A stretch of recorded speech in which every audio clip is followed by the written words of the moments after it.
Hello students, mains education online classes में आप सभी का बहुत बहुत स्वागत है। यहाँ पर आज मैं आपको बताने वाला हूँ यूपीएससी प्रारंभिक परीक्षा का सिलेबस। आइए स्टार्ट करते हैं। देखिए, आपका जो एग्ज़ाम स्ट्रक्चर रहता है, इसमें दो आपके पेपर होते हैं जो कि यूपीएससी प्रीलिम्स है। इसमें अनिवार्य कंपलसरी दो पेपर होते हैं, एक GS first and GS paper second.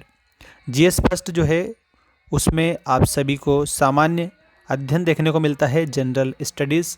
और जो GS2 सी सेट रहता है उसमें भी सामान्य अध्ययन रहता है, civil services aptitude test qualifying paper होता है ये। और जो सी सेट है ये मिनिमम 30% रिक्वायर्ड टू क्लियर, यानी कि 30% उसमें मार्क्स आपको मिनिमम लाना अनिवार्य होता है। और जो जीएस पेपर फर्स्ट रहता है वो मेरिट बेस्ड रैंकिंग पेपर रहता है, ठीक है। इसमें जो भी आपका स्कोर्स होता है उसी के आधार पर आपकी रैंक बनती है। Your scores determines your rank. देखिएगा, इसके अलावा आपको ध्यान रखना है सभी को, जो कि पेपर्स का जो विवरण है, जो डिटेल है पेपर की किस प्रकार से रहता है, सारा कुछ यहाँ पर। कुल अंक जो रहते हैं जीएस पेपर फर्स्ट में 200 मार्क्स एंड जीएस पेपर 2 जो कि सी सेट है ये भी 200 मार्क्स का, ठीक है। प्रश्न संख्या इसमें जीएस पेपर फर्स्ट में 100 होती है और जीएस पेपर सेकंड में यानी कि सी सेट में आपका 80 मार्क्स का होता है। और नेगेटिव मार्किंग होती है, जिसमें जो हमारा जीएस फर्स्ट पेपर है उसमें 0.66 मार्क्स पर रॉन्ग आंसर के काटे जाते हैं। और यहाँ पर जो सी सेट होता है उसमें 0.833 मार्क्स पर रॉन्ग आंसर के काटे जाते हैं। अवधि 2 घंटे की होती है दोनों ही पेपर की, ठीक है। और दोनों ही पेपर एक ही दिन आयोजित आपके किए जाते हैं। Both papers are conducted on the same day. और इसके अलावा आपको सभी को यहाँ पर याद रखना है कि जो नकारात्मक अंकन जो कि नेगेटिव मार्किंग होती है वो उसका आधार क्या होता है। तो अनुत्तरित जो प्रश्न है आप लोगों के, अनुत्तरित प्रश्नों पर कोई नकारात्मक अंकन नहीं होता है।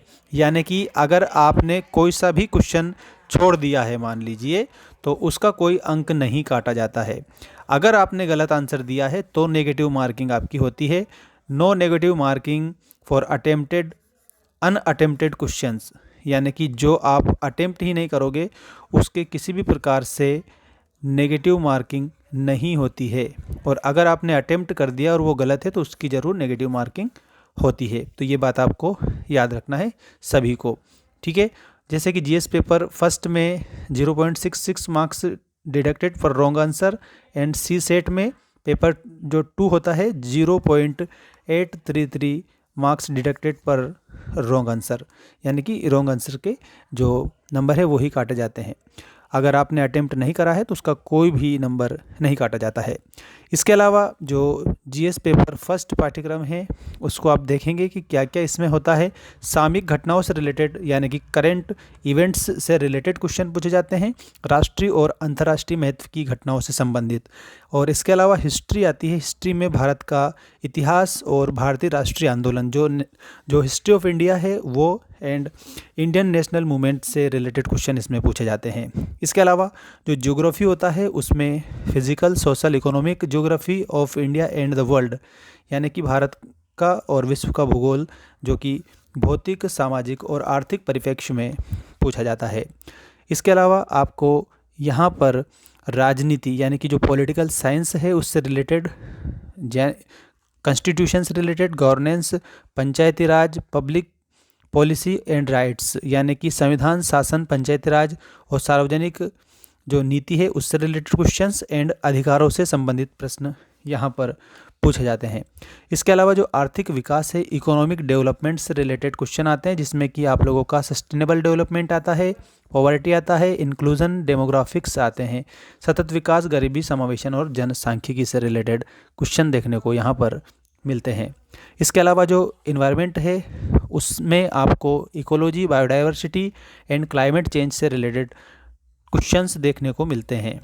और जो सामान्य विज्ञान है, जनरल साइंस जो है, ये हम बात कर रहे हैं जीएस पेपर फर्स्ट जो है उसी की, ठीक है ना। और सामान्य जो साइंस है, जनरल साइंस जो है, इसमें पूछा जाता है basic concept in physics, chemistry and biology, ठीक है, इससे रिलेटेड यहाँ पर आपको क्वेश्चन देखने को मिलते हैं।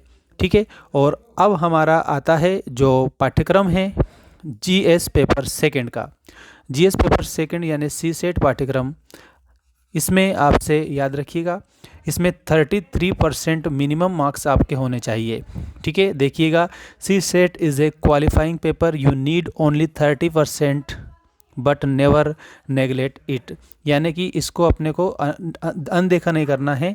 ये केवल क्वालिफाइंग पेपर है, 33% अंक अनिवार्य होते हैं इसमें। ठीक है, 33% अनिवार्य होते हैं, आप सभी बच्चों को ऐसा याद रखना रहेगा। ठीक है, और इसके अलावा देखिएगा, बोध गम्यता से रिलेटेड क्वेश्चन इसमें पूछे जाते हैं, यानी कि कॉम्प्रहेंशन, इसमें passage reading and understanding, test language and interpretation skills and संचार कौशल। संचार कौशल में आप लोगों को situational judgement and interpersonal decision making से रिलेटेड क्वेश्चन देखने को मिलते हैं। इसके अलावा तार्किक कौशल जो होता है, logical reasoning and analytical ability से रिलेटेड आपको सीसेट में क्वेश्चन देखने को मिलते हैं। Patterns, sequence deduction and analytical problem solving, ये चीज़ें इसमें देखने को मिलती है। इसके अलावा यहाँ पर आपको ध्यान देना है, निर्णय लेने से related, decision making and problem solving से रिलेटेड क्वेश्चन आते हैं। ठीक है, उसमें real world scenarios requiring structures, यहाँ पर रेशनल चॉइसेस, इससे रिलेटेड क्वेश्चन आते हैं। एंड संख्यायन यानी कि बेसिक न्यूमेरेसी, डाटा इंटरप्रिटेशन से रिलेटेड क्वेश्चन पूछे जाते हैं। और डाटा इंटरप्रिटेशन में भी आप लोगों को याद रखना है percentage, ratios, average and graphs class x level, यानी कि 10वीं कक्षा का लेवल इसमें होता है।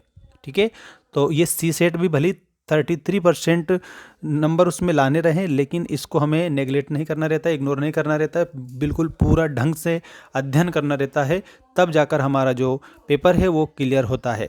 और यहाँ पर इम्पोर्टेंट जो टिप्स है उस पर भी हमें ध्यान देना है। जीएस पेपर फर्स्ट पर सर्वाधिक ध्यान दें, focus maximum on GS paper first, this is the merit paper. ठीक है, मतलब आपकी इसमें मेरिट बनती है उसी के आधार पर।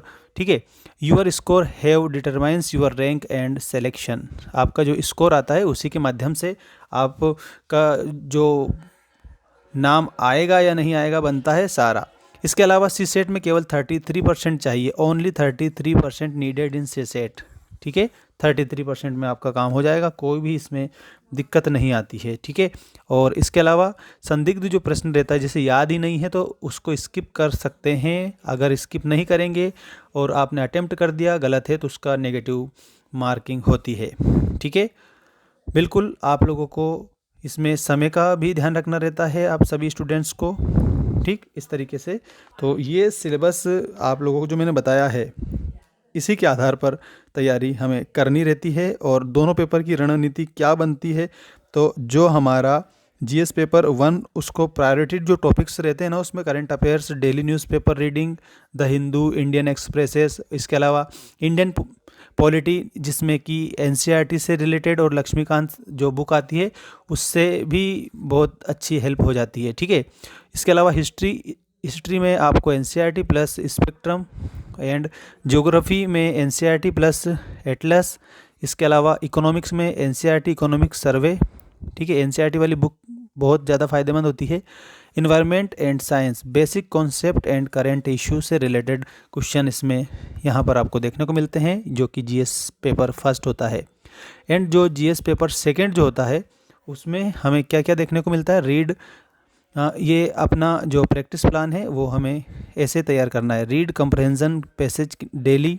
ठीक है, time yourself and solve logical reasoning, puzzles and serious problems. इसके अलावा revise class 10th maths, percentage, ratio, averages.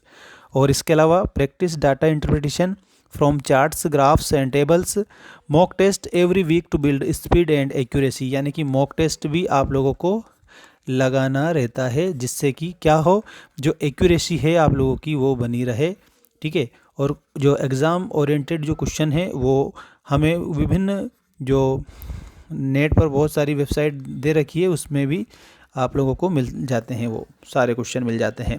ठीक है, तो इस तरीके से ये जो पूरा सिलेबस था इसका हमने डिस्कस करा, जिसमें कि हमने 3 चीज़ें यहाँ पर देखी है कि फाउंडेशन जब कंप्लीट हम करते हैं तो एनसीईआरटी एंड स्कोर बेसिक और इसके अलावा प्रैक्टिस रहता है जिसमें हम मॉक टेस्ट रिवीजन साइकिल करते हैं। इसके बाद में फाइनल क्विज जो रहता है जिसमें current affairs and week topics शामिल होते हैं। इस आधार पर ही स्टडी करते हैं।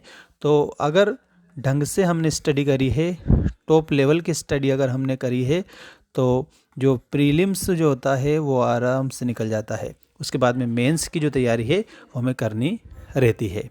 ठीक है, तो ये था आज का हमारा इंफॉर्मेटिव वीडियो। अगर आपको वीडियो अच्छा लगा हो, आपकी कुछ हेल्प हुई हो, तो चैनल को सब्सक्राइब जरूर करें। मिलते हैं नेक्स्ट वीडियो में। Thanks for watching, take care all of you.